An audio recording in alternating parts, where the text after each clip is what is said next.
Platform for Peace and Humanity is a civic association of young professionals promoting peace and humanity in the world by international law.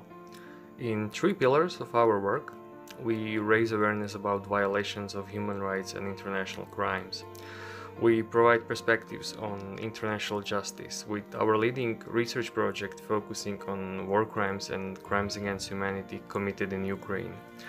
And we advocate for compliance with international law and encourage states to ratify and implement essential international instruments.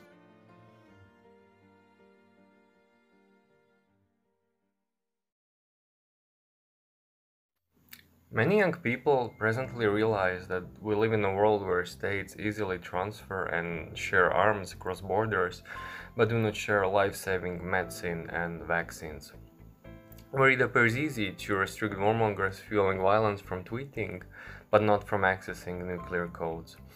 World approaching climate catastrophe with the highest number of refugees since World War II, leaving young generation in insecurity about their future, exposed to traumatizing images from endless conflicts and frustrated about states' inability to deliver solutions. In accordance with the development of international law in past decades, we want to shift the world's attention back to the position of the individual in the matters of international peace. This will be done by recognizing an enforceable human right to peace.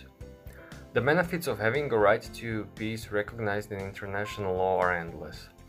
The right can fundamentally modify our understanding of the obligations related to disarmament and arms trade, environmental protection, or maintaining international peace, opening the door to many strategic litigations and reinforcing the enjoyment of well-established human rights and enforcement of states' obligations. Up until now, the developments on the right to peace have not delivered these results, with some states denying the existence of this right, and the global youth has not yet expressed its position on the matter.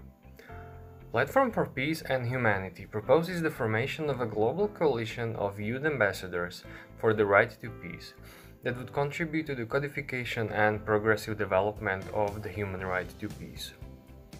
It would require 2 months of a global online campaign, with support from influencers from all corners of the world to gather and select one youth ambassador per each state.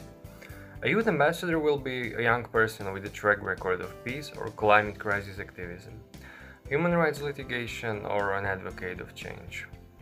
Once such a movement is established, the Global Coalition will hold 4 online workshops in April, and at the end of that month draft a youth declaration on the right to peace. From that moment, youth ambassadors will lead the campaign in their states, supported by online petitions pressuring their governments to sign the Youth Declaration, a pledge to codify and progressively develop the right to peace in domestic and international affairs. An awareness-raising campaign explaining to the public the need for a human right to peace will contribute to gathering relevant numbers of petitioners. Youth ambassadors will also organize webinars with representatives of their governments, trying to grasp states' understanding and possible opposition to the right to peace.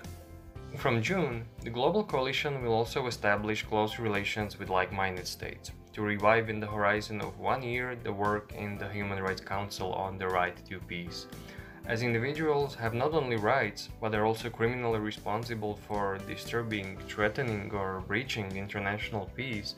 Platform for Peace and Humanity advocated for the crime of aggression. This time, the Global Coalition will gain support in the Assembly of States Parties of the International Criminal Court to adopt a resolution declaring the crime of aggression as a violation of victims' right to peace. The Global Coalition will start a discussion on establishing a category of crimes against peace in the framework of the International Criminal Court. That has been limited to one single crime at the moment, the crime of aggression. The Global Youth Coalition will also hold conferences with experts to discuss the implementation in regional mechanisms of human rights protection, and gain support in each regional human rights system to adopt a resolution pronouncing on the relevance, existence, and substance of the right to peace. In 2022, the efforts of the Global Youth Coalition will gradually lead to the UN General Assembly, With the support of like-minded states, the global coalition intends to secure a resolution that would request an advisory opinion from the International Court of Justice. The vote on such a resolution in the UN General Assembly should symbolically take place on the 21st of September 2022, the International Day of Peace, and the International Court of Justice will be requested to make a pronouncement on the existence of an individual and collective right to peace. Additionally, the Global Coalition will establish on the 10th of December 2022, the Human Rights Day, a permanent People's Tribunal for the Right to Peace, the first People's Tribunal launched by a youth initiative. The permanent nature of the tribunal will allow it to issue rulings on a regular basis, just like the Universal Periodic Review. Over the time of its existence, the tribunal will produce a significant amount of scholarship on the application of the human right to peace, with youth ambassadors asking their governments on behalf of present and future generations to answer for the violations of the right to peace.